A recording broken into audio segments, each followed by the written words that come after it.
প্রিয় নবী মুহাম্মদ সাল্লাল্লাহু আলাইহি ওয়াসাল্লামের উপর সকলেই বলি সাল্লাল্লাহু আলাইহি ওয়াসাল্লাম। সম্মানিত উপস্থিতি, আজকে আমার সংক্ষিপ্ত আলোচনার বিষয়বস্তু হচ্ছে বুদ্ধিভিত্তিক লড়াইয়ে বিপর্যস্ত মুসলিম বিশ্ব। বুদ্ধিভিত্তিক লড়াইয়ে বিপর্যস্ত মুসলিম বিশ্ব। পৃথিবীতে কয়েক ধরনের যুদ্ধ আছে, যে যুদ্ধগুলোর সাথে মানুষ বেশি পরিচিত। তার মধ্যে আমরা সকলেই যে যুদ্ধ জানি, যে যুদ্ধকে প্রকৃত যুদ্ধ বলে মনে করি, সেটা হচ্ছে অস্ত্রের যুদ্ধ, বম দিয়ে যুদ্ধ, পারমাণবিক বম বা মিসাইল বা রকেট হামলার মাধ্যমে যুদ্ধ, বা সরাসরি সম্মুখ সামরে তলোয়ার দিয়ে যুদ্ধ। এই যুদ্ধে মানুষ মারা যায়, দেশ বিজয় হয়।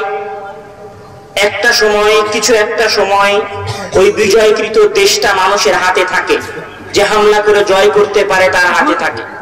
আর এখানে আর একটা লড়াই আছে, যেই লড়াইয়ের নাম হচ্ছে বুদ্ধিভিত্তিক লড়াই, ইন্টেলেকচুয়াল ওয়ার। এটি এমন একটি যুদ্ধ যে যুদ্ধে বম মারাও লাগে না, পারমাণবিক বম মারাও লাগে না, মিসাইল হামলাও করা লাগে না, রকেট হামলাও করা লাগে না, সৈন্যবাহিনীকে কোথাও প্রেরণও করা লাগে না। নির্দিষ্ট একটা সময় একটা দেশকে নিজের করতলে রাখারও দরকার হয় না। এটি এমন একটি যুদ্ধ যেই যুদ্ধের মাধ্যমে একটা দেশের, একটা অঞ্চলের মানুষের মেধা, মানুষের চলার ধরন, মানুষের গতি, মানুষের স্বভাবকে পরিবর্তন করে দিয়ে মানুষকে নিজের করাতলগত করা হয়, নিজের আয়ত্তে নিয়ে আসা হয়। এটি হচ্ছে বুদ্ধিভিত্তিক লড়াই। পৃথিবীর ইতিহাসে মুহাম্মদ সাল্লাল্লাহু আলাইহি ওয়াসাল্লামের মৃত্যুর পর থেকে নিয়ে শুরু করে, বা মুহাম্মদ সাল্লাল্লাহু আলাইহি ওয়াসাল্লামের জীবদ্দশা থেকে শুরু করে মহান যোদ্ধা সালাউদ্দিন আইয়ুবী আল ইউসুফ রাহিমাহুল্লাহ পর্যন্ত পৃথিবীর মানুষ বা পৃথিবীর মুসলমানেরা যেই যুদ্ধের সাথে, শত্রুর সাথে পরিচিত ছিল, সেই যুদ্ধ ছিল সমর যুদ্ধ, সেই যুদ্ধ ছিল ঘোড়া দিয়ে ঘোড়ার যুদ্ধ, সেই যুদ্ধ ছিল তীর দিয়ে আর একজনকে মারার যুদ্ধ, সেই যুদ্ধ ছিল তরবারি দিয়ে কচু কাটা করার যুদ্ধ।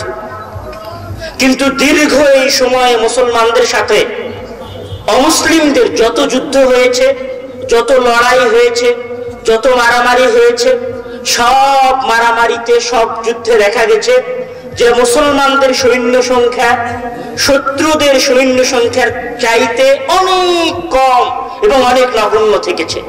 কিন্তু অধিকাংশ সময় মুসলিম সেনাবাহিনী অমুসলিম সেনাবাহিনীর উপরে বিজয় লাভ করেছে।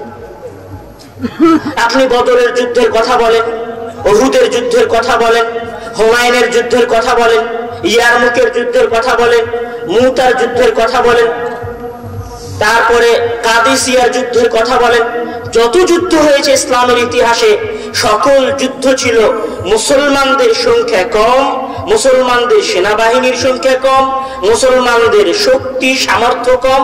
কিন্তু দেখা গেছে 6 দিন, 3 দিন, 5 দিন যুদ্ধ করার পরে মুসলমানেরাই জয়লাভ করেছে। দীর্ঘ এই লড়াইয়ে মুহাম্মদ সাল্লাল্লাহু আলাইহি ওয়াসাল্লাম থেকে শুরু করে নিয়ে সালাউদ্দিন আইয়ুবীর বাইতুল মাকদাস বিজয়ের পূর্ব মুহূর্ত পর্যন্ত বিশাল এই সময়ে অমুসলিম সেনাবাহিনী এবং অমুসলিম নেতারা মুসলমানদের সাথে যুদ্ধ করে যেই জিনিসটা নিয়েছে, সেটা হচ্ছে যে মুসলমানদের সাথে যুদ্ধ করতে গেলে অস্ত্র দিয়ে যুদ্ধ করে জয় লাভ করা সম্ভব নয়। ঘোড়া দিয়ে মুসলমানদের বিরুদ্ধে যুদ্ধ করে অত সহজে জয় লাভ করা সম্ভব নয়। এখানে যদি মুসলমানদের বিরুদ্ধে জয় লাভ করতে হয়, মুসলমানদের এলাকাগুলো যদি স্থায়ীভাবে নিজেদের হস্তগত করতে হয়, মুসলমানদেরকে যদি স্থায়ীভাবে নিজেদের প্রজা বানাতে হয়, তাহলে সামরিক যুদ্ধের পদ্ধতি বাদ দিয়ে অন্য কোনো যুদ্ধের পন্থা অবলম্বন করতে হবে। এই জন্য সর্বপ্রথম 1995 সাল থেকে নিয়ে শুরু করে 1291 সাল পর্যন্ত, 1095 সাল থেকে নিয়ে শুরু করে 1291 সাল পর্যন্ত অমুসলিমদের মধ্যে ইন্টেলেকচুয়াল ওয়ারে, বুদ্ধিভিত্তিক লড়াইয়ের এক বিশাল আলোচনা সমালোচনা হয়। এবং এই সময়ে তারা যে কাজটা করে সেটা হচ্ছে 1099 হিজরিতে 1099 হিজরিতে তারা বুদ্ধিভিত্তিক লড়াইয়ের প্রস্তুতি গ্রহণ করে 1095 সালে। আর 1099 হিজরিতে এসে মাত্র 4 বছরের ব্যবধানে তারা বাইতুল মাকদাস, যেই বাইতুল মাকদাস ওমর রাদিয়াল্লাহু তাআলা আনহু 638 সনে জয়লাভ করেছিলেন, সেই বাইতুল মাকদাস তারা প্রায় কয়েক শত বছর পরে এসে 1099 সালে 1.5 মাসের অবরোধের পরে বাইতুল মাকদাস তারা জয়লাভ করে এবং বাইতুল মাকদাস নিজেদের হাতে নিয়ে নেয়। কিন্তু বাইতুল মাকদাস তাদের হাতে নিয়ে নেওয়ার কিছুদিন পরে সালাউদ্দিন আইয়ুবী রাহিমাহুল্লাহ আবার পুনরায় তাদের কাছ থেকে বাইতুল মাকদাস ফিরিয়ে নেয় যুদ্ধের মাধ্যমে।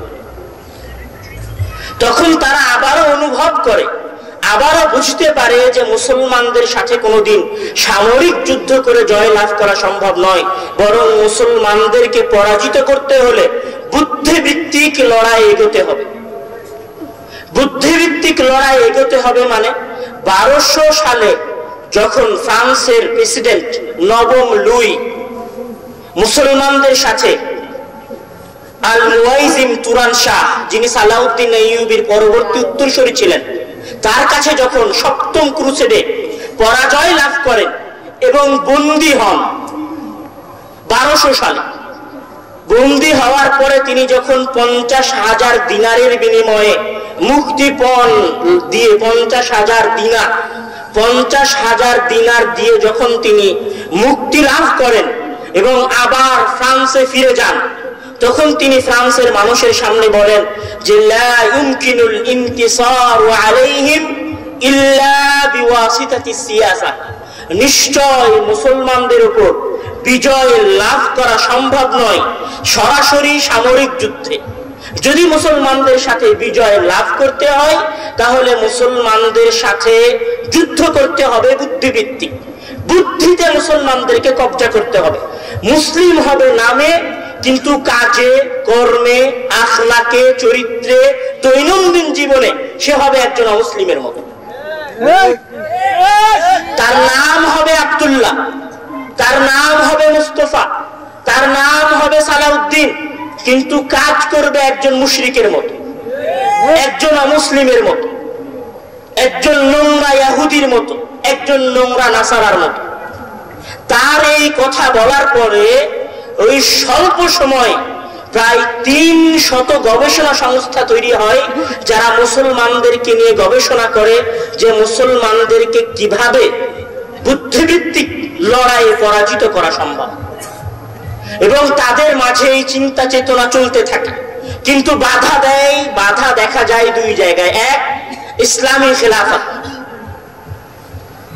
যে মুসলমানদের হাতে যদি ইসলামী খেলাফত থাকে, মুসলমানদের ঐক্য যদি কোনো শহরের সাথে নির্দিষ্ট থাকে, কোনো বাদশার অধীনে যদি মুসলমানদের ঐক্য থাকে, তাহলে মুসলমানদেরকে পরাজয় করা সম্ভব নয়। মুসলমানদের সাথে সর্বপ্রথম যেটা করতে হবে সেটা হচ্ছে তাদের খেলাফত ব্যবস্থাকে ধ্বংস করতে হবে। দ্বিতীয় যেটা মুসলমানদের সাথে করতে হবে সেটা হচ্ছে ইলমে এবং জ্ঞানে মুসলমানদেরকে পঙ্গু করে দিতে হবে। এই জন্য 1880 সাল থেকে নিয়ে শুরু করে 1990-95 সাল 150 বছরের মধ্যে শুধুমাত্র ইসলামী বিষয়ে খ্রিস্টানেরা 50,000-এরও বেশি পুস্তক লেখে। 150 বছরে 50,000-এরও বেশি পুস্তক লেখে, ইসলামিক বই লেখে। কারা লেখে? খ্রিস্টানেরা। সেই বইগুলো লেখার উদ্দেশ্য কি ছিল? সেই বইগুলো লেখার উদ্দেশ্য ছিল যে আমরা কথা বলবো ইসলাম নিয়ে, কথা বলবো মুসলমানদেরকে নিয়ে, কিন্তু ধীরে ধীরে মুসলমানদের মধ্যে এমন কিছু কথা আমরা প্রবেশ করাবো আমরা আমাদের ইসলামিক বই দিয়ে, যেটা মানুষ মুসলমানদের মনকে, মুসলমানদের মেধাকে পরিবর্তন করে দেবে। এই জন্য তাদের মধ্যে একজন আসে যে কোরআনের প্রশংসা করে বই লেখে, কোরআনের প্রশংসা করে বই লিখেছে যে কোরআন সঠিক, কোরআন ঠিক আছে, কোরআন আল্লাহর বাণী, কোরআন ফেরেশতাদের মাধ্যমে অবতীর্ণ করা হয়েছে, কোরআনে অনেক সুন্দর নিয়ম কানুন আছে। সব প্রশংসা করতে করতে এক জায়গায় এসে বলেছে যে কোরআন মুসলিমদের জীবন পরিচালনা করার জন্য একটা সংক্ষিপ্ত এবং সংকীর্ণ গ্রন্থ। কোথায় এসে আপনাকে মেরে দিয়েছে? পুরো বইয়ে কোরআনের প্রশংসা করেছে, কিন্তু ছোট্ট একটা থিম আপনার মাথায় দিয়ে দিয়েছে। সেই থিমটা হচ্ছে কোরআন একজন মুসলিমের জীবন পরিচালনা করার জন্য সংক্ষিপ্ত গ্রন্থ। আরেকজন এসে কি করেছে? মুসলমানদের ইসলামী কানুন নিয়ে বই রচনা করেছে, ইসলামী কানুনের প্রশংসা করেছে। ইসলামী কানুনের প্রশংসা করতে করতে অনেক হাদিস সে নিয়ে এসেছে, যে হাদিসগুলোর সিহাতের কথা, সহিহ হওয়ার কথা সে মানুষের সামনে উল্লেখ করেছে। কিন্তু সহিহ হওয়ার কথা উল্লেখ করতে করতে কিছু হাদিস মানুষের সামনে পেশ করে দিয়েছে, যে হাদিসের পেছনে সে কিছু প্রশ্ন ছুড়ে দিয়েছে, যে এই হাদিস তো বিবেকের সাথে যায় না, এই হাদিস তো মানুষের বাস্তব জীবনের বিপরীত হয়ে যায়, মানে এই হাদিসকে পরিত্যাগ করে দিতে হবে, এই হাদিস চলবে না। ধীরে ধীরে তারা মুসলমানদের মস্তিষ্ককে, মুসলমানদের ব্রেনকে ওয়াশ করা শুরু করেছে এবং তারা দুই জায়গায় হাত দিয়েছে। এক, ইসলামী খিলাফত ব্যবস্থাকে ধ্বংস করে দিতে হবে। তারা স্বপ্ন দেখেছে 100 বছর পূর্বে সুলতান সুলেমানের নাম আপনারা শুনেছেন, উসমানী সাম্রাজ্যের বিশাল খলিফা, 46 বছর যাবত পুরো পৃথিবী 3 মহাদেশ উনি শাসন করেছেন। 46 বছর যাবত একাই শাসন করেছেন সুলতান সুলেমান। আপনারা ওনার নাম শুনেছেন এবং ওনার নামের সাথে অনেক ভালোভাবে পরিচিত আছেন। তার বিকৃত ইতিহাস আপনাদের সামনে ভিডিওর মাধ্যমে, সিরিয়ালের মাধ্যমে পেশ করা হয়েছে। তিনি তার লাইফে একটা বিশাল মিস্টেক করেছেন, যেখান থেকে মূলত বুদ্ধিবৃত্তিক লড়াইয়ের প্রথম সফলতা, মুসলমানদের বিরুদ্ধে বুদ্ধিবৃত্তিক লড়াইয়ের প্রথম সফলতা, তিনি তার লাইফে দুইটা ভুল করেছেন, একজন নারীর ভালোবাসায় এবং একজন নারীর ভালোবাসার আবেগে। সেটা হচ্ছে তিনি তার দুইজন যোগ্য সন্তানকে হত্যা করেছেন। একজনের নাম হচ্ছে সুলতান বায়েজিদ, আর একজনের নাম হচ্ছে, ওনার আর এক ছেলের নাম আমার মনে আসছে না, তবে ওনার একজন ছেলের নাম হচ্ছে মুস্তফা, আর একজনের নাম বায়েজিদ। ওনার যোগ্য দুই বড় সন্তান, একজন মুস্তফা আর একজন মেজ সন্তান বায়েজিদ। নারীর ভালোবাসায় পড়ে উনি ওনার নিজ যোগ্য দুই সন্তানকে হত্যা করেন এবং দুই সন্তানকে হত্যা করার পরে উনি ওনার শাসন ক্ষমতা মৃত্যুর পূর্বে হস্তান্তর করে তার অযোগ্য মদ্যপায়ী সন্তান সেলিমের হাতে। মূলত এখান থেকেই নারীর মাধ্যমে একজন বিশ্ববিখ্যাত, যার ভয়ে, যার একটা হুঙ্কারে পূর্ব থেকে পশ্চিম, দক্ষিণ থেকে উত্তর পর্যন্ত যত বাদশা রয়েছে, যত নেতা রয়েছে, তার একটা হুঙ্কারে কাঁপত। কিন্তু তাকে এক জায়গায় ধূলিসাৎ করে দিয়েছে, সেটা হচ্ছে একজন নারীর প্রেমে, একজন নারীর ভালোবাসায়। মূলত এখান থেকে বুদ্ধিভিত্তিক লড়াইয়ের সফলতা শুরু, এবং তার মৃত্যুর পর থেকে নিয়ে শুরু করে সুলতান সেলিমের মাধ্যমে, সুলতান সেলিম, মুরাদ দ্বিতীয়, মুহাম্মদ তৃতীয় পর্যন্ত চলতে থেকেছে, একদম আব্দুল হামিদ রাহেমাহুল্লাহ পর্যন্ত যত বাদশা এসেছে সুলতান সুলেমানের, তারা সবাই অযোগ্য, অনিয়ন্ত্রিত এবং অপদার্থ বলে প্রমাণিত হয়েছে। এবং ধীরে ধীরে বিশাল সেই সুলতান ওসমানীয়দের বিশাল সাম্রাজ্য ধ্বংসের মুখ দেখা শুরু করেছে। সুলতান সুলাইমানের আমলে তারা স্বপ্ন দেখেছে যে আমরা উসমানী সাম্রাজ্যকে এবং উসমানী খেলাফতকে ধ্বংস করে দিব, আর বাস্তবায়ন করেছে 1924 সালে। 1924 সালের আগে দুইবার বিশ্বযুদ্ধ হয়েছে উসমানীয়দের সাথে এবং উসমানীয়দের মিত্র এবং উসমানীয়দের বিরুদ্ধ শক্তির সাথে। এই দীর্ঘ যুদ্ধে তারা যেটা দেখেছে সেটা হচ্ছে যে মুসলমানেরা শক্তিতে যতই দুর্বল হোক না কেন, মুসলমানেরা শক্তিতে যতই দুর্বল হোক না কেন, কোনো না কোনো অঞ্চলে তারা বিজয় লাভ করেছে, কোনো না কোনো অঞ্চলে তারা ইহুদিদেরকে, নাসারাদেরকে, অপোজিশনের শত্রুদেরকে বিপুলভাবে পরাজিত করেছে।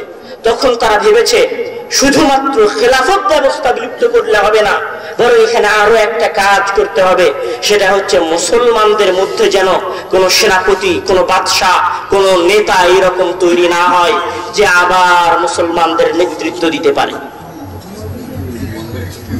তারা শিক্ষা নিয়েছে আব্বাসীয় খেলাফতের শাসন আমলে, যখন আব্বাসীয় খেলাফতের দুর্বল ছিল, কিন্তু সালাউদ্দিন আইয়ুবীর মতো একজন বিজয়ী তৈরি হয়েছেন যিনি পুরো ইহুদি এবং নাসারাদেরকে ভয় প্রকম্পিত করেছেন। আন্দালুসে যখন মুসলমানেরা দুর্বল হয়েছে, তখন আফ্রিকার অন্ধকার এলাকা থেকে ইউসুফ বিন তাশফিনের মতো মহান বিজয় বীর তৈরি হয়েছে। মুসলমানেরা যখন নিজেদের খেলাফত শাসন আমলে দুর্বল হয়েছে, তখন গজনি থেকে মাহমুদ গজনি এসেছেন ভারতে এবং ভারতের 17 বার হামলা করেছেন এবং পুরো ভারতের 17 বার হামলায় তিনি একবারও পরাজয়ের মুখ দেখেননি। তখন তারা এই বিশাল যুদ্ধ থেকে যে জিনিসটা শিখেছে, প্রথম কাজ যে ইসলামী খেলাফত বিলুপ্ত করতে হবে। 1924 সালে তারা ইসলামী খেলাফত বিলুপ্ত করেছে। দ্বিতীয় যে শিক্ষা তারা নিয়েছে সেটা হচ্ছে মুসলমানদের শক্তির উৎস, মুসলমানদের শক্তি, লড়াইয়ের, বিজয় লাভের মূল উৎস, সেই জায়গায় হামলা করতে হবে। সেটা হচ্ছে মুসলমানদের ইমানি শক্তি, মুসলমানদের চারিত্রিক শক্তি, মুসলমানদের আখলাকি শক্তি, মুসলমানদের আকীদার শক্তি।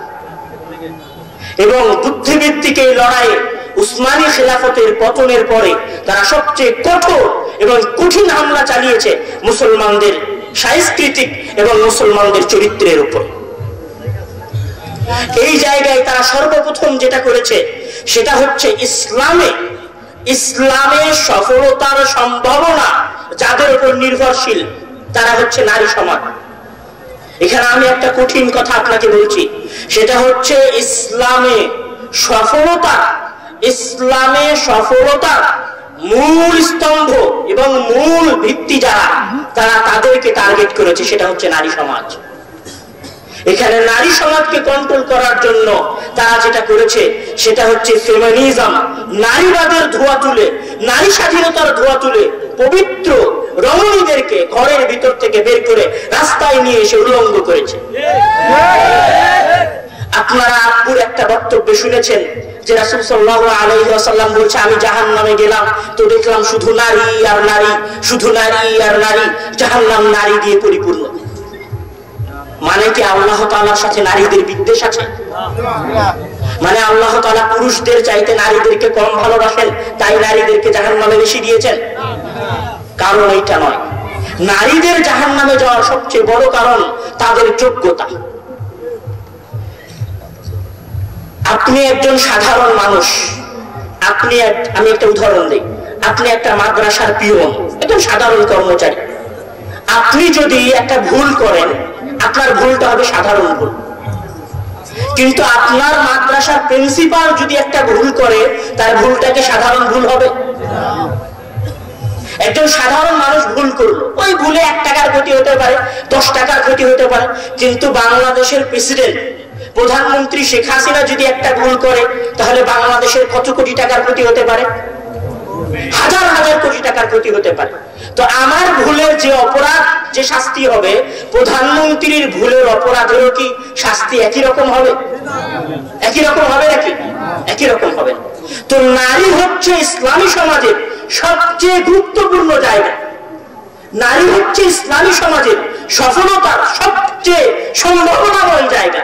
তো একজন নারী যদি ভুল করে, একজন নারী যদি তার জীবন পরিচালনায় ভুল করে, তাহলে তার অপরাধ কি পুরুষের অপরাধের সমান? তার অপরাধ একজন পুরুষের অপরাধের চাইতে 1000 গুণ বেশি। কেননা আল্লাহ তাআলা নারীকে দায়িত্ব দিয়েছেন একজন সালাউদ্দিন আইয়ুবী তৈরি করা, বাপকে এই দায়িত্ব আল্লাহ তাআলা দেন। আল্লাহ তাআলা একজন নারীকে দায়িত্ব দিয়েছেন খালিদ বিন ওয়ালিদের মতো বীর যোদ্ধা তৈরি করা। আল্লাহ তাআলা একজন নারীকে দায়িত্ব দিয়েছেন সাদ ইবনে ওয়াক্কাসের মতো বিজয়ী বীর তৈরি করা।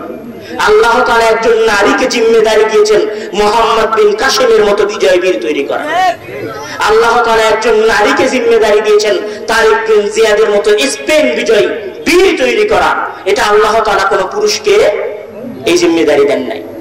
একজন নারী যদি ভুল করে, তাহলে ওই নারীর অপরাধ বেশি হবে না একজন পুরুষের অপরাধ বেশি হবে? এখন নারী যদি পুরুষকে প্রতিপালন করা ছেড়ে দিয়ে, নিজের সন্তানকে প্রতিপালন করা ছেড়ে দিয়ে ঘরের বাইরে বের হয়ে যায়, বেপরদা হয়ে ঘুরে বেড়ায়, তাহলে আল্লাহ তাআলা ওই নারীকে তো অবশ্যই জাহান্নামে দিবেন। একজন পুরুষের ভুল আল্লাহ মাফ করে দিতে পারেন, কিন্তু একজন নারীর উপর যেহেতু আল্লাহ তাআলা পুরো মিল্লাতে ইসলামিয়াকে প্রতিষ্ঠা করার জিম্মেদারি দিয়েছেন, যোগ্য নেতা তৈরি করার দায়িত্ব দিয়েছেন, সুতরাং তার ভুল ক্ষমার যোগ্য হবে না। মূলত এই কারণে, নারীর অবহেলার কারণে নয়, নারীর অযোগ্যতার কারণে মহান আল্লাহ তাআলা নারীকে বেশি জাহান্নামে দেননি, বরং নারীর বেশি যোগ্যতার কারণে, নারীর বেশি মর্যাদার কারণে মহান আল্লাহ তাআলা নারীকে জাহান্নামে দিবেন। আর এই জায়গাতেই ইহুদি খ্রিস্টানেরা হাত দিয়েছে। সেটা হচ্ছে মুসলমানদের সফলতার যে জায়গা, যেখান থেকে সালাউদ্দিন আইয়ুবী তৈরি হবে, যেখান থেকে নুরুদ্দিন জঙ্গি তৈরি হবে, যেখান থেকে মোহাম্মদ বিন কাসেম তৈরি হবে, যেখান থেকে সাদ ইবনে আবি ওয়াক্কাস তৈরি হবে, যেখান থেকে বাইবাস তৈরি হবে, যেখান থেকে সুলতান মুহাম্মদ ফাতিহ আল কুস্তুনতুনিয়া তৈরি হবে, যাও তোমরা সেই জায়গায় হামলা করো। এখন নারী কি করেছে? নারী নিজের চাকরির নামে ঘর থেকে বের হয়ে এসেছে, বলছে আমার চাকরি চাই। অথচ তাকে দায়িত্ব দেওয়া হয়েছিল প্রধানমন্ত্রী তৈরি করা, তাকে দায়িত্ব দেওয়া হয়েছিল ইসলামী সমাজের খলিফা তৈরি করা, তাকে দায়িত্ব দেওয়া হয়েছিল ইসলামী সেনাবাহিনীর সেনাপতি তৈরি করা। সে তার নিজের গুরু দায়িত্বকে অবহেলা করে ফেমিনিজম, নারীবাদের ধোঁকায় পড়ে ঘর থেকে বের হয়ে এসেছে। আপনি আমাকে এখানে একটা সহজ প্রশ্নের জবাব দেন, আপনার অধিকার এইটা, এটা কি আপনার সম অধিকার যে আপনি ছেলেদের স্কুলে নিজের ভর্তি হওয়ার অধিকার চাইবেন, দিয়ে বলবেন আমার সম অধিকার? আপনি যখন বলছেন আমাকে ছেলেদের স্কুলে পড়ার সুযোগ দেন, এটা আমার অধিকার, আমি ছেলেদের সাথে পড়বো, এটা কি আপনার অধিকার, নাকি আপনি নিজে নিজেকে ছোট করলেন যে আমাকে ছেলেদের সাথে পড়তে হবে?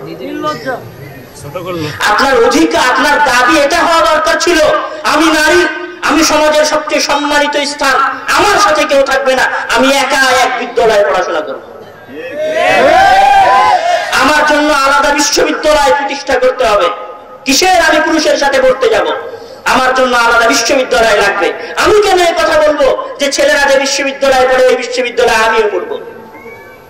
আমার জন্য আলাদা অফিস লাগবে, আমার জন্য আলাদা আদালত লাগবে, আমার জন্য আলাদা হাইকোর্ট লাগবে। আমি কেন ছেলেদের অফিসে, আমি কেন ছেলেদের বিশ্ববিদ্যালয়ে, আমি কেন ছেলেদের স্কুলে পড়তে যাব? ও যেখানে পায় সেখানে পড়ুক, আমার আলাদা জায়গা লাগবে। ছেলেদের স্কুলে যাওয়ার মধ্যে নারীদের জন্য কোনো সম্মান নাই, নিজের আলাদা স্কুল প্রতিষ্ঠা করার মাঝে সম্মান আছে, নিজের আলাদা অফিস প্রতিষ্ঠা করার মাঝে সম্মান আছে, নিজে আলাদা একটা দুনিয়া বানিয়ে সেই দুনিয়ায় আমি নেতৃত্ব দিব, এই জায়গায় মূলত সফলতা আছে। আপনি যতই চেষ্টা করেন না কেন, আপনি যান মাইক্রোসফটে, যান মাইক্রোসফট কোম্পানিতে, যান মাইক্রোসফট কোম্পানির যে বর্তমান সিইও, সে নারী না পুরুষ? আপনি যে সারাদিন অধিকার অধিকার করে চিল্লিয়েছেন, সে কি আপনাকে মাইক্রোসফট কোম্পানির সিইও বানিয়েছে?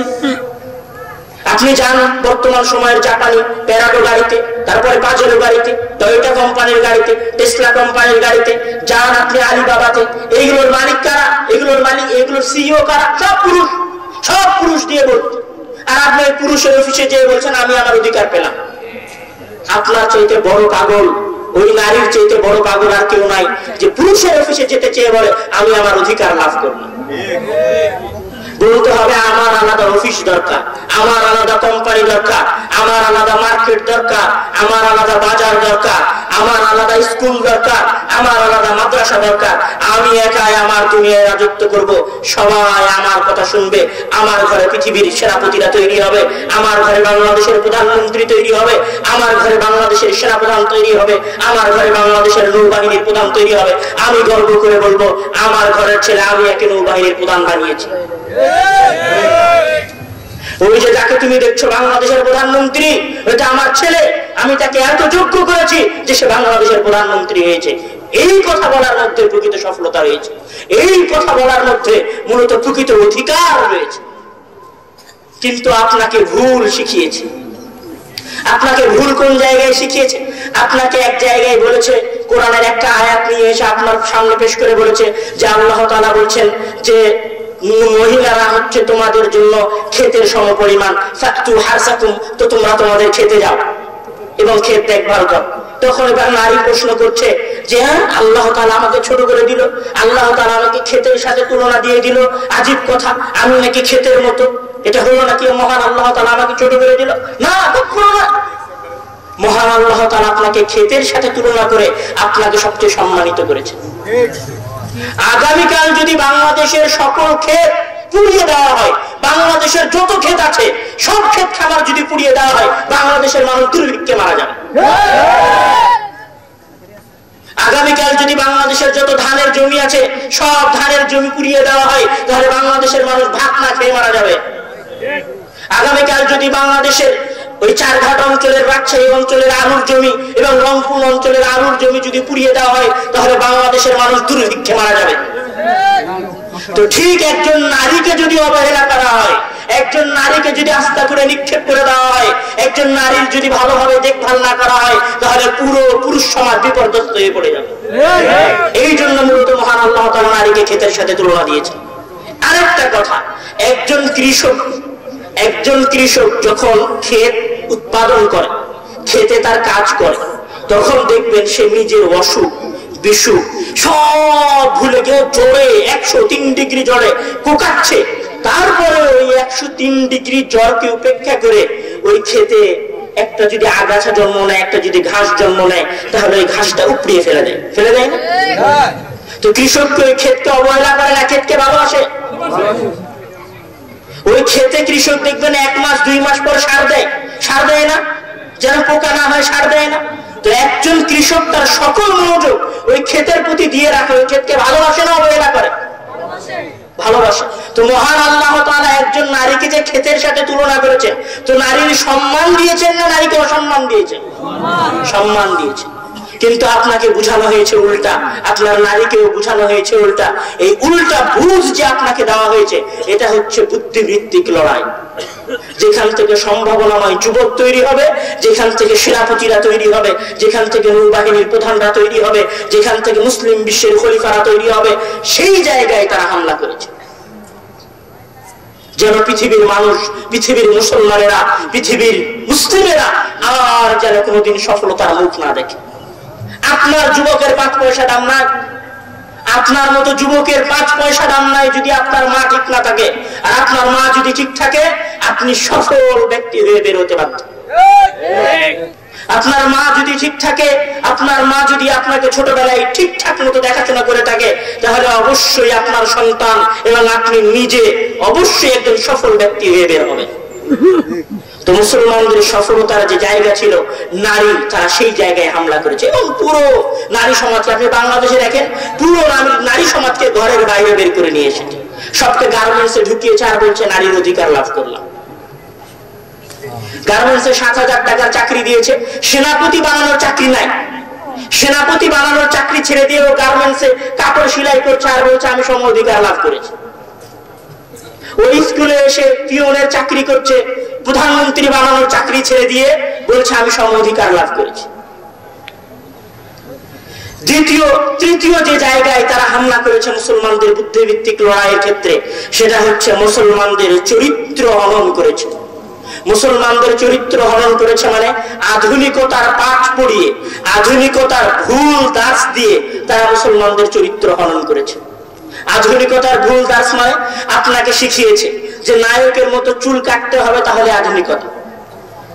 আপনাকে শিখিয়েছে যে নায়কের মতো রোমান্টিক হয়ে যদি কোনো নারীকে প্রপোজ করা যায়, তাহলে সেটা আধুনিকতা। আপনাকে শিখিয়েছে যে পকেটে যদি আইফোন নিয়ে ঘুরে বেড়ানো যায়, তাহলে সেটা আধুনিকতা। আপনাকে শিখিয়েছে যে মোবাইলে যদি পাবজি ফ্রি ফায়ার গেম খেলা যায়, তাহলে আধুনিকতা। ও পাবজি কি ফ্রি ফায়ার গেম খেলতে পারে, ও আধুনিক হয়ে গেছে। ওর কাছে আইফোন আছে, ও মনে করছে আমি আধুনিক হয়ে গেছি। ওই উইন্ডোজ 11 এলাইন শুটার গেম খেলছে আর মনে করছে আমি আধুনিক হয়ে গেছি। আপনাকে পচিয়েছে ওই গেম দিয়ে, আপনাকে পাবজি ফ্রি ফায়ার দিয়ে ও ডাস্টবিনে ফেলার যোগ্য করে দিয়েছে। যদি আধুনিক হতে চান তাহলে পাবজির মতো একটা গেম তৈরি করেন, দিয়ে সেটা ইউরোপ বিশ্বে চালান করেন। কত বড় আধুনিক সেই দিন দেখা যাবে। আপনি কত বড় আধুনিক এলাইন শুটারের মতো একটা গেম তৈরি করেন, কোটি টাকা ইনকাম করেন, আর সেই গেমটা বিদেশে পাচার করেন, আর ঘরে বসে কোটি টাকা ইনকাম করেন, তখন আমি আপনাকে বলবো আপনি আধুনিক। আপনি আইফোন চালাচ্ছেন, আমি বলবো আপনি আইফোনের মতো একটা উন্নত ফোন বের করেন, আইফোনের মতো একটা উন্নত কোম্পানি বের করেন, আইফোনের মতো উন্নত প্রযুক্তির ফোন আপনি আপনার দেশে উৎপাদন করেন, সেই দিন আমি আপনাকে আধুনিক বলবো। আরেকজনের মতো চুল ছেটে, আরেকজনের মতো স্টাইল করে, আরেকজনের মতো শার্ট পরে, আরেকজনের মতো চিপা প্যান্ট পরার নাম কোনোদিন আধুনিকতা নয়। তো মুসলমানদেরকে তারা যেই জায়গায় হামলা করেছে সেটা হচ্ছে আধুনিকতার ভুল দাস দিয়ে, আধুনিকতার ভুল সংজ্ঞা দিয়ে তারা মুসলমানদেরকে পর্যদস্ত করেছে। আপনাকে শিখিয়েছে প্যান্ট পরা আধুনিকতা, প্যান্টটা টাকনোর নিচে থাকলে নাকি আধুনিক, আর প্যান্টটা টাকনোর উপরে থাকলে নাকি গাওয়া। আপনাকে শিখিয়েছে চুলটা যদি ছোট ছোট থাকে তাহলে পাগল, আর চুলটা যদি বড় করা স্টাইল করা থাকে, রং দেওয়া থাকে, তাহলে নাকি আধুনিকতা। আপনি তাদের দেশে যান, আপনি তাদের দেশে যান, আমি আপনাকে সেই দিন আধুনিক বলবো যেই দিন আপনি বাংলাদেশের রাস্তায় রাস্তায় লাইব্রেরি প্রতিষ্ঠা করতে পারবেন। আমি আপনাকে সেই দিন আধুনিক বলবো যেই দিন বাংলাদেশের যুব সমাজ ফ্রি ফায়ার, পাবজি আর অনলাইন শুটারের মতো গেম ছেড়ে দিয়ে বাংলাদেশের প্রতিষ্ঠা করা লাইব্রেরি গুলোতে পড়াশোনা এবং গবেষণায় মত্ত হবে, সেই দিন আমি আপনাকে বলবো আপনি আধুনিক। তার আগ পর্যন্ত আপনি ওই আধুনিক বিশ্বের চামচা মাত্র। আপনি আমেরিকায় যান, আপনি ইসরায়েলে যান, তাদের কাছে দেখেন তাদের কাছে আধুনিকতা কি। ইসরায়েলে যদি একজন ছেলে একটা থিম তৈরি করে যে এই থিম, এই গবেষণাপত্র আমি তৈরি করে দিলাম, এই গবেষণাপত্রে কাজ করলে এই জিনিসটা তৈরি হবে, সাথে সাথে ওই দেশের প্রধান তার ওই গবেষণাপত্রটা কিনে নিবে, তাকে ফ্রি টাকা পয়সা ইনভেস্ট করবে, যাও তুমি এই গবেষণার উপর কাজ করো, তোমার গবেষণা সফল হলেও টাকা, তোমার গবেষণা বিফল হলেও টাকা। এইটার নাম আধুনিকতা। আর আমার দেশের একটা ছেলে একটা রোবট তৈরি করার জন্য 5 বছর 8 বছর সরকারের দরজায় দরজায়, কোম্পানির দরজায় দরজায় ধর্ণা দেয়, টাকার জন্য হাত পাতে, আর জনগণেরা আর মানুষেরা আর নেতারা এসে মঞ্চ কাটিয়ে বলে বাংলাদেশ এখন আধুনিক হয়েছে। আধুনিক আপনি সেই দিন হবেন যেই দিন ঢাকা বিশ্ববিদ্যালয়ের পড়ুয়া গবেষক ছেলের জন্য আপনি একটা ফ্রি গবেষণার ব্যবস্থা করে দিতে পারবেন। আপনি সেই দিন আধুনিক হবেন যেই দিন বুয়েটের একজন গবেষকের জন্য আপনি একটা উন্মুক্ত গবেষণাগার তৈরি করে দিবেন, আর তাকে বলবেন তুমি এই গবেষণাপত্র তৈরি করতে যাও, তোমার এই গবেষণাপত্র বাস্তবায়ন করতে যদি 10,000 কোটি টাকা লাগে তাহলে আমি তোমাকে 10,000 কোটি টাকা দিব। আমি আপনাকে সেই দিন আধুনিক বলবো। তারা মুসলমানদের হামলা করেছে আধুনিকতার ধোঁয়া তুলে। চতুর্থ যেই জায়গায়, পঞ্চম যেই জায়গায় তারা হামলা করেছে সেটা হচ্ছে ইসলামী নিয়ম কানুন এবং ইসলামী বিশ্বাসে মুসলমানদেরকে তারা সন্দেহের মধ্যে নিপতিত করেছে। ইসলামী নিয়ম কানুনের ক্ষেত্রে আপনাকে সন্দেহে ফেলে দিয়েছে কিভাবে আমি একটা উদাহরণ দেই। রাস্তায় দেখেছি যে বিল গেটস দোকানে জিনিস কিনছে লাইনে দাঁড়িয়ে, তারপর ওই দৃশ্য, ওই ছবিটা দেখে ফেসবুকে ছেড়ে দিয়েছে, দেখো কত বড় মানুষ লাইনে দাঁড়িয়ে খাবার নিচ্ছে। আর বাঙালি মুসলমান ওই ছবি দেখে ওরে বাপরে বাপ, আমাদের দেশের প্রধানমন্ত্রীর এই অবস্থা, আমাদের দেশের এমপির এই অবস্থা, আমাদের দেশের মেয়রের এই অবস্থা, দেখো ও কত বড় মানুষ লাইনে দাঁড়িয়ে খাবার নিচ্ছে। প্রশংসার শেষ নাই। কিন্তু মুহাম্মদ সাল্লাল্লাহু আলাইহি ওয়াসাল্লাম আজ থেকে 1450 বছর আগে একটা বাণী উচ্চারণ করে দিয়ে চলে গেছিলেন, সেটা হচ্ছে ইফরাহুকা দালওয়াকা মিন ইফরাহুকা মিন দালবিকা ফি দালবি আখিকা সাদাকাতুন। রাসূল সাল্লাল্লাহু আলাইহি ওয়াসাল্লাম শিখিয়েছেন, বিল গেটস নয়, রাসূল সাল্লাল্লাহু আলাইহি ওয়াসাল্লাম শিখিয়েছেন যে কোন ব্যক্তি যদি কুয়া থেকে পানি উঠায়, কুয়া থেকে পানি উঠানোর পরে দেখে আরেকজন ভাই পানি নেওয়ার জন্য দাঁড়িয়ে আছে, ওই পানিটা নিয়ে যদি ওই ব্যক্তির বালতিতে ঢেলে দেয়, তাহলে ইসলামে ওই বালতিতে পানি ঢেলে দেওয়াটা শুধু ভদ্রতা নয় বরং সাদাকা। ওই পানি ঢেলে দেওয়াটা শুধু একটা মানবিকতা নয় বরং ওই পানি ঢেলে দেওয়ার মাধ্যমে নেকি পাওয়া যায়। বিল গেটস শুধু মানবিকতার জন্য দাঁড়িয়েছে, কিন্তু বাংলাদেশের কোন একজন সাধারণ মানুষ, কোন একজন সাধারণ ব্যক্তি যখন ব্যাংকের লাইনে দাঁড়িয়ে আছে, পিছনে একজন মানুষ দাঁড়িয়ে আছে যার আগে যাওয়া বড় প্রয়োজন, আপনি যদি নিজের লাইন থেকে ঘুরে ওই ব্যক্তিকে আগে দিয়ে দেন তাহলে এটা ইসলামে সাদাকার অন্তর্ভুক্ত। রাসূল সাল্লাল্লাহু আলাইহি ওয়াসাল্লামের হাদিস যে ওয়াইরশাদুকার রাজুলা ফি আরদিদ দালালি সাদাকাতুন। আপনি রাস্তায় দাঁড়িয়ে আছেন, একজন ব্যক্তি আপনাকে রাস্তা জিজ্ঞাসা করছে, ভাই ছোটনা দেবিদ্বার যাওয়ার রাস্তা কোনটা? আপনি তাকে বলে দিলেন, ভাই এই দিক দিয়ে ছোটনা দেবিদ্বার কুমিল্লা যাওয়া যায়। আপনার এই বাক্য বলে দেওয়াটা রাসূল সাল্লাল্লাহু আলাইহি ওয়াসাল্লামের পরিভাষায় সাদাকার অন্তর্ভুক্ত। আপনি ভুলে গেছেন বিল গেটসের চরিত্র আপনার কাছে আছে, কিন্তু রাসূল সাল্লাল্লাহু আলাইহি ওয়াসাল্লামের বলে দেওয়া হাদিস আপনি ভুলে গেছেন। কেননা ইসলামের কানুনের সাথে, ইসলামের হুকুম আহকামের সাথে, ইসলামী আদব এবং শিষ্টাচারের সাথে আপনার কোনো সম্পর্ক নেই। আপনি জানেন না, পড়েও দেখেন না, আর একজনকে দেখেছেন তখন প্রশংসার ফুল ঝড়ি উড়িয়েছে। কোথায় এক দেশের প্রেসিডেন্টকে দেখেছে যে প্রেসিডেন্ট সাইকেল চালাচ্ছে, সাইকেল চালিয়ে তার বাসায় যাচ্ছে বা সাইকেল চালিয়ে তার প্রেসিডেন্টের ভবনে যাচ্ছে, ফেসবুকে তার ছবি ছড়াছড়ি। ওরে বাপারে বাপ, কি হয়ে গেল, একজন দেশের প্রধানমন্ত্রী সাইকেলে চড়ে তার অফিসে যায়? পাগল, আমি তোমাকে বলি, তুমি ওমর রাদিয়াল্লাহু তাআলা আনহুর কথা ভুলে গেছো। তোমার একটা হুম করে পুরো পৃথিবী কাঁপতে পারে সেই ওমর রাদিয়াল্লাহু তাআলা আনহু মদিনা থেকে বাইতুল মাকদাস ছেঁড়া কাপড়ে উটের রশি টানতে টানতে গেছেন। তুমি আর একজনের ছবি দিয়ে আমাকে ভদ্রতা শেখাও? ভদ্রতা তোমাকে ওমর রাদিয়াল্লাহু তাআলা আনহুর কাছে শিখতে হবে। ভদ্রতা তোমাকে আবু বকর রাদিয়াল্লাহু তাআলা আনহুর কাছে শিখতে হবে, যিনি পুরো পৃথিবী শাসন করেছেন কিন্তু কাপড়ের ব্যবসা করে রিজিক অর্জন করেছেন। তোমাকে ভদ্রতা শিখতে হবে ওসমান গনির কাছে, হাজার হাজার কোটি টাকার মালিক হয়েও যিনি সাধারণ জীবন যাপন করেছেন, মসজিদে নববীতে তালায়ের উপর বসে যিনি পুরো পৃথিবী শাসন করেছেন, সেই ওসমানের কাছে তোমাকে সংস্কৃতি, সেই ওসমান রাদিয়াল্লাহু তাআলা আনহুর কাছে তোমাকে কৃষ্টি কালচার শিখতে হবে। তুমি আমাকে কৃষ্টি কালচার শিখাতে চাও ইহুদি খ্রিস্টানদের কাছ থেকে?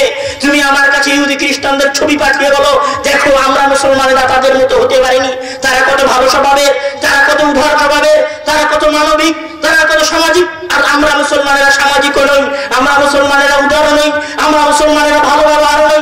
আমি বলবো তুমি ভুলে গেছো ওমর ইবনে আব্দুল আজিজের কথা। আমি ওমর ইবনে আব্দুল আজিজের কথা ভুলে যাইনি। আমি যদি দৃষ্টান্ত দেই তাহলে আমি ওমর ইবনে আব্দুল আজিজের দৃষ্টান্ত দিব, যিনি পুরো পৃথিবীর শাসক হয়েও যার স্ত্রী মাটির দেওয়ালে লেপে, তিনি হচ্ছেন ওমর ইবনে আব্দুল আজিজ। তুমি ভদ্রতা শিখবা, ওমর ইবনে আব্দুল আজিজের কাছে এসে ভদ্রতা শিখিয়ে যাও, ভদ্রতা শিখে যাও। আমাকে ফেসবুকের ছবি দিয়ে, ইহুদি খ্রিস্টানদের নেতাদের ছবি দিয়ে আমাকে ভদ্রতা শিখাতে আসিও না। ওই ভদ্রতার পাঠ আমরা আমাদের ইতিহাসে আজ থেকে হাজার বছর পূর্বে পড়ে এসেছি। তুমি আমাকে ইনসাফ শিখাতে চাও যে আমেরিকার এক বাদশার দরবারে একজন বৃদ্ধ মানুষ এসে তার নিজের কষ্টের কথা বললো যে আমার বয়স 90 বছর আর আমি আমার ছেলের বয়স 80 বছর, আমি আমার ছেলেকে ডাক্তারখানায় নিয়ে যাই। তখন ওই উকিল তার কেস মাফ করে দিল। তুমি সেই ভিডিও মানুষের সামনে দিয়ে বলছো বাপরে বাপ, কত উদার, কত মানবিক, কত ইনসাফপূর্ণ বিচার। আমি তোমাকে বলবো তুমি যাও ওমর রাদিয়াল্লাহু তাআলা আনহুর কাছে। ওমর রাদিয়াল্লাহু তাআলা আনহুর যুগে মিশরের ওয়ালি আমর ইবনুল আস, বিখ্যাত সাহাবী, আমর ইবনুল আস বিখ্যাত সাহাবীর সন্তান মুহাম্মদ একজন কিপ্তি ফেরাউনের বংশধরের একজন অমুসলিমকে প্রহার করেছে চাবুক দিয়ে। ওমর রাদিয়াল্লাহু তাআলা আনহু মদিনা থেকে আমর ইবনুল আসের কাছে চিঠি লিখে পাঠিয়েছেন, হে আমর ইবনুল আস, তুমি এবং তোমার সন্তান আমার দরবারে এসে হাজিরা দাও। ওমর ইবনুল আস ওই মিশর থেকে ওমর রাদিয়াল্লাহু তাআলার দরবারে এসেছেন ভয়ে প্রকম্পিত হয়ে। ওয়ালি ওমর ইবনুল আস হচ্ছেন মিশরের বাদশা, আসছেন ওমর রাদিয়াল্লাহু তাআলা আনহুর কাছে ভয়ে প্রকম্পিত হয়ে, আমি নাকি অপরাধ করেছি, আমাকে ওমর রাদিয়াল্লাহু তাআলা আনহু ডাকছে। যখন ওমর রাদিয়াল্লাহু তাআলা আনহুর দরবারে এসেছে তখন ওমর রাদিয়াল্লাহু তাআলা আনহু বলছে, তোমার সন্তান অমুসলিম কিপ্তিকে চাবুক দিয়ে প্রহার করেছে, আমি তাকে চাবুক দিয়ে প্রহার করার অনুমতি দিচ্ছি। এর নাম ইনসাফ।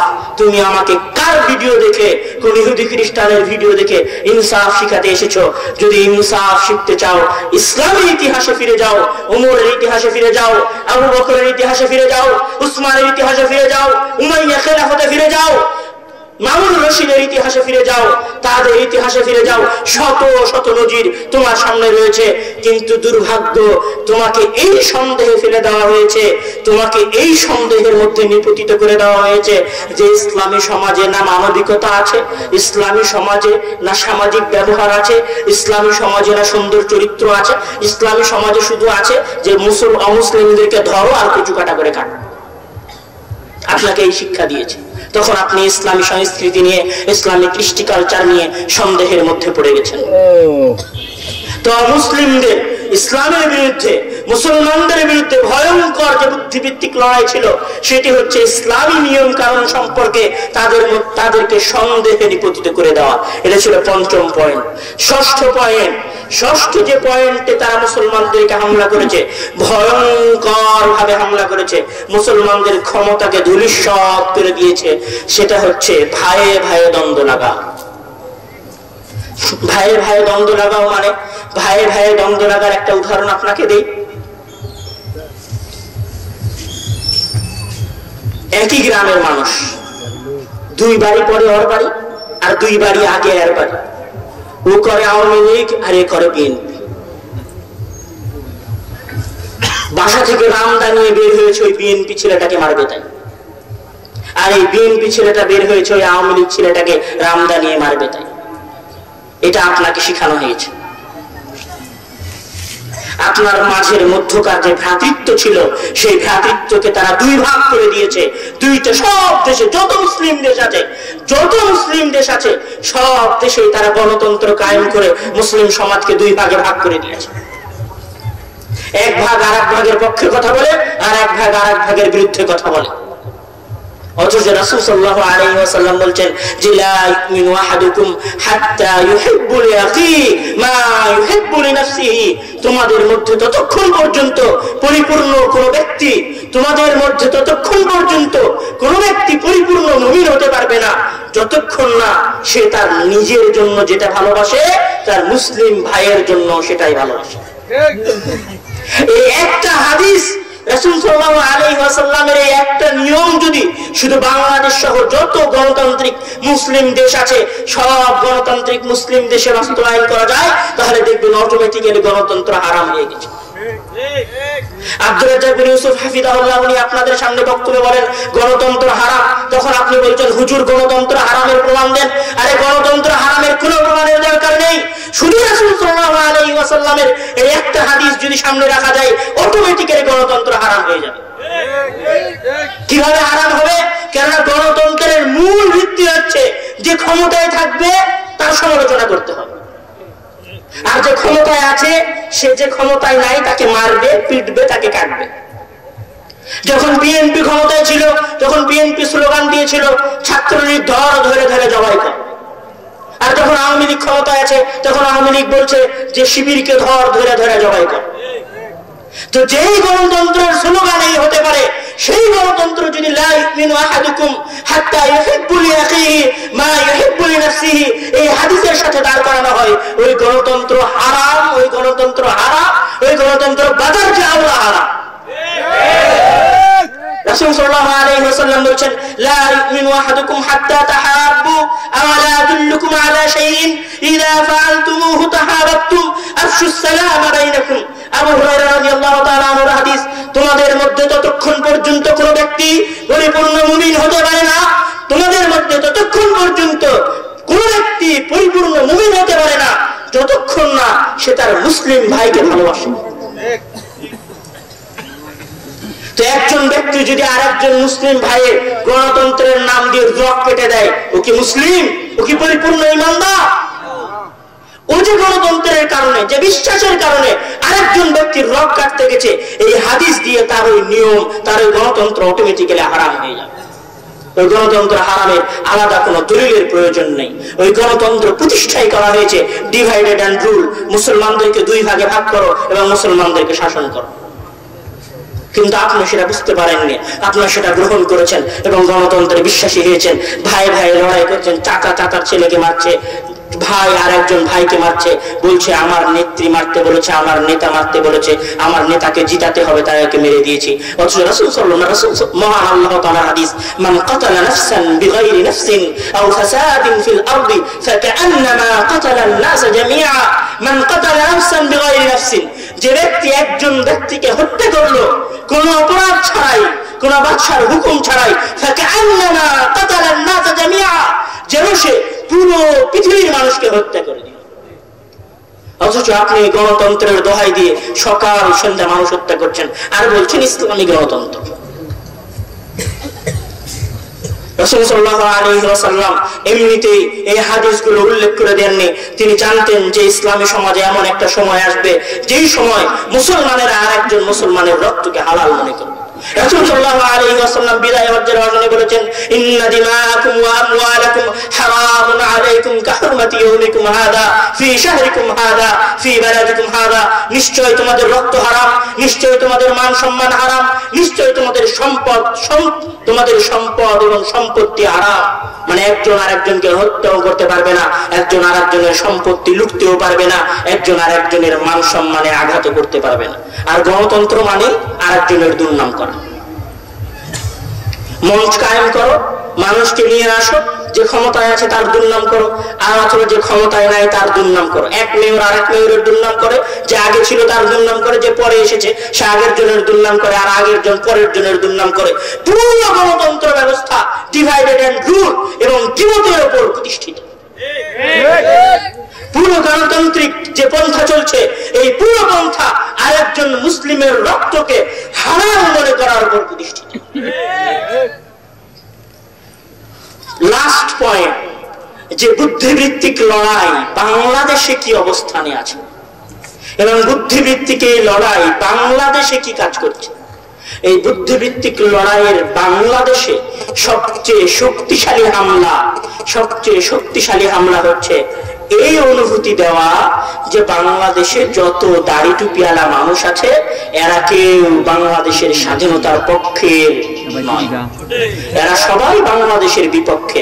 বাংলাদেশ স্বাধীন হয়েছে সেকুলারিজমের উপরে, বাংলাদেশ স্বাধীন হয়েছে ধর্ম নিরপেক্ষতার উপরে। এই বিশ্বাস পুরো বাংলাদেশের মানুষকে বিশ্বাস করানো হচ্ছে বুদ্ধিবৃত্তিক লড়াইয়ের সবচেয়ে বৃহৎ এবং সর্ববৃহৎ অস্ত্র। আমি আপনার সামনে শুধু কিছু দলিল দেই যে বাংলাদেশের স্বাধীনতা ইসলামের উপর প্রতিষ্ঠিত এবং বাংলাদেশের স্বাধীনতা মুসলমানদের রক্তের উপর প্রতিষ্ঠিত। আমি শুধু কিছু কথা আপনাকে বলে যাই, আপনি কোথাও কোনো দলিল খোঁজার প্রয়োজন নেই। বাংলাদেশের 7 জন যে বীর শ্রেষ্ঠ আছেন তার 7 জন কারা? মুসলিম না মুসলিম? বাংলাদেশের যত ফ্রন্ট ছিল, যত ফ্রন্ট বাংলাদেশের স্বাধীনতায় যুদ্ধ করেছে, সব ফ্রন্টের যত নেতা ছিল তারা মুসলিম না মুসলিম ছিল? আমি আপনাকে এখানে কিছু দলিল দেই। শেখ মুজিবুর রহমান যখন পাকিস্তান থেকে ফিরে আসলেন, পাকিস্তানের জেল থেকে বন্দী হয়ে যখন উনি পাকিস্তান থেকে ব্যাক করলেন বাংলাদেশে, তখন উনি বাংলাদেশের মানুষের সামনে সর্বপ্রথম যে বক্তব্য দিয়েছিলেন সেই বক্তব্যে উনি বলেছিলেন, আমাদের বিরুদ্ধে অভিযোগ দায়ের করা হয়েছে, আমরা মুসলিম নই। তখন তিনি বলছেন, আমরা বিশ্বাসী ইনসাফের ইসলামে, আমাদের ইসলাম মুহাম্মদ সাল্লাল্লাহু আলাইহি ওয়াসাল্লামের ইসলাম। এটা বঙ্গবন্ধুর ভাষণ, আপনি খুলে দেখুন বঙ্গবন্ধু ভাষণ নোভেল পাবলিকেশনের 21 নম্বর পৃষ্ঠা। এটা শেখ মুজিবুর রহমানের রাহিমাহুল্লাহ, আল্লাহ তার কবরের শাস্তিকে মাফ করুন, তার কবরকে প্রশস্ত করে দিন, আল্লাহ তাআলা তাকে জান্নাতবাসী করে দিন। তিনি পাকিস্তান থেকে ফিরে আসার পরে এই বক্তব্য জনসাধারণের সামনে দিয়েছিলেন। 26শে মার্চ 1971 সালে কবি আব্দুস সালাম যখন 7:40 চট্টগ্রামের বেতার থেকে স্বাধীনতার ঘোষণাপত্র পাঠ করেন, তখন সেই স্বাধীনতার ঘোষণাপত্রের শুরুর বাক্য কি ছিল আপনি জানেন? সেই স্বাধীনতা পত্রের শুরুর বাক্য ছিল, নাহমাদুহু ওয়া নুসাল্লি আলা রাসূলিল কারীম আম্মা বা'দ। বাংলাদেশের স্বাধীনতার ঘোষণার পত্রের প্রথম লাইন। এবং সেই ঘোষণাপত্রের শেষ লাইন কি ছিল আপনি জানেন? সেই ঘোষণাপত্রের শেষ লাইন ছিল, নাসরুম মিনাল্লাহ ওয়া ফাতহুন কারীব, কোরআনের আয়াত।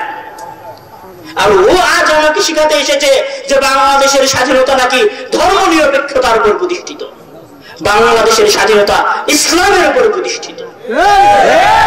বাংলাদেশের স্বাধীনতার প্রতিটি রন্ধে রন্ধে ইসলাম মিশে আছে।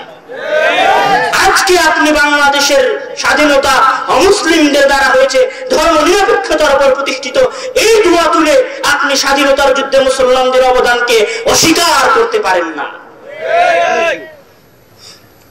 আরো কিছু দলিল আমি আপনাকে দেই। কলকাতা বেতার যন্ত্র থেকে যখন স্বাধীনতার প্রচার পাঠ হয় বঙ্গবন্ধুর বক্তব্যের মাধ্যমে, সেই বক্তব্যের শেষে ছিল, may Allah bless you and help in your struggle for freedom. May Allah bless you.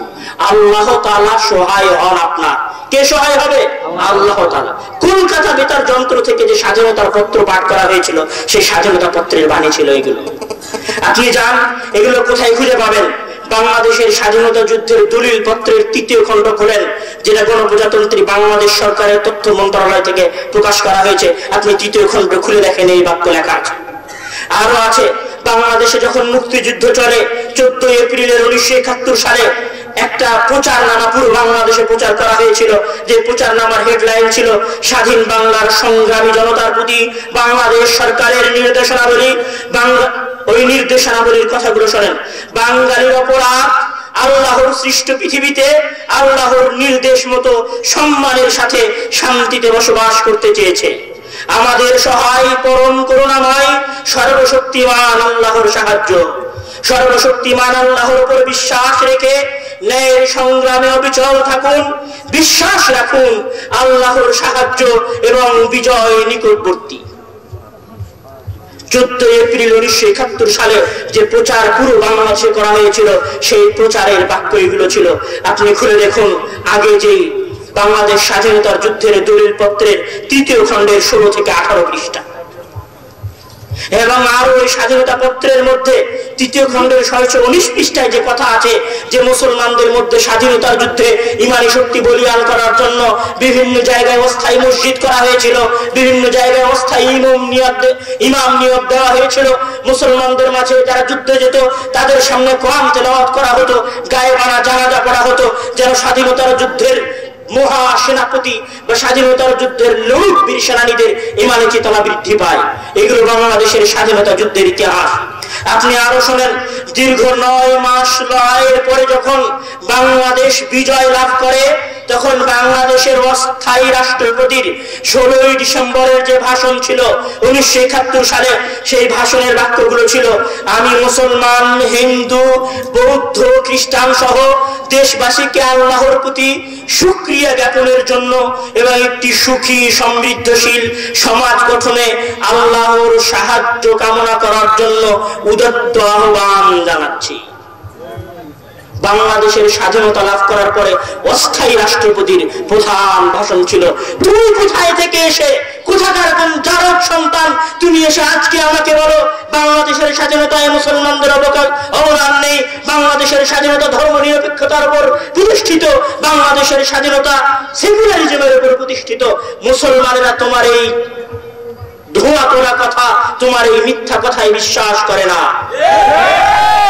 আজকের বক্তব্য থেকে যদি কোনো শিক্ষা না নিয়ে যেতে পারেন, তাহলে আজকে এই বক্তব্য থেকে একটা শিক্ষা নিয়ে যান, একটা কথা মাথায় নিয়ে যান, যে বাংলাদেশের স্বাধীনতা প্রতিটা রক্তে, মুসলিম ঘরের ইমানি শক্তিতে বলিয়ান সন্তানদের রক্ত রয়েছে, এবং বাংলাদেশের স্বাধীনতায় 100 ভাগ অবদান রয়েছে মুসলিম ঘরের সন্তানদের। বাংলাদেশ থেকে ইসলাম এবং মুসলিমদেরকে বিতাড়িত করার কোনো অবকাশ নেই। সম্মানিত উপস্থিতি, সব শেষে আমার বক্তব্যের শেষ পর্যায়ে এসে আপনাদেরকে একটা আহ্বান করে যাব, সেটা হচ্ছে ইহুদি খ্রিস্টানদের বুদ্ধিবৃত্তিক লড়াইয়ের বিষয়ে সতর্ক হন। নিজেকে ইসলামী কৃষ্টি, ইসলামী সংস্কৃতিতে বিশ্বাস করুন এবং ইসলামী সংস্কৃতি এবং ইসলামী কৃষ্টি কালচারকে ধরে রাখার চেষ্টা করুন, এবং মনে কথা গেঁথে নিয়ে যান যে এই বাংলাদেশের মাটি আমার, এই বাংলাদেশের মাটি আমার পূর্বপুরুষের, এই বাংলাদেশের মাটি আমার দাদার, এই বাংলাদেশের মাটি আমার দাদার দাদার। এদেশেই আমি জন্মগ্রহণ করেছি, এদেশেই মৃত্যুবরণ করব। এদেশ মুসলমানদের, এদেশ অন্য কারো নয়। আল্লাহ তাআলা বাংলাদেশের স্বাধীনতা এবং সার্বভৌমত্বকে রক্ষা করুন, এবং প্রত্যেক মুসলিমের হৃদয়ে এই কথা গেঁথে দিন যে বাংলাদেশ মুসলমানদের, অন্য কারো নয়। এই কথা বলে আমি আমার সংক্ষিপ্ত আলোচনা এখানে শেষ করছি। আমিন সুম্মা আমিন ওয়া আখির দাওয়ানা আলহামদুলিল্লাহি রাব্বিল আলামিন। আসসালামু আলাইকুম ওয়া রাহমাতুল্লাহি ওয়া বারাকাতুহু।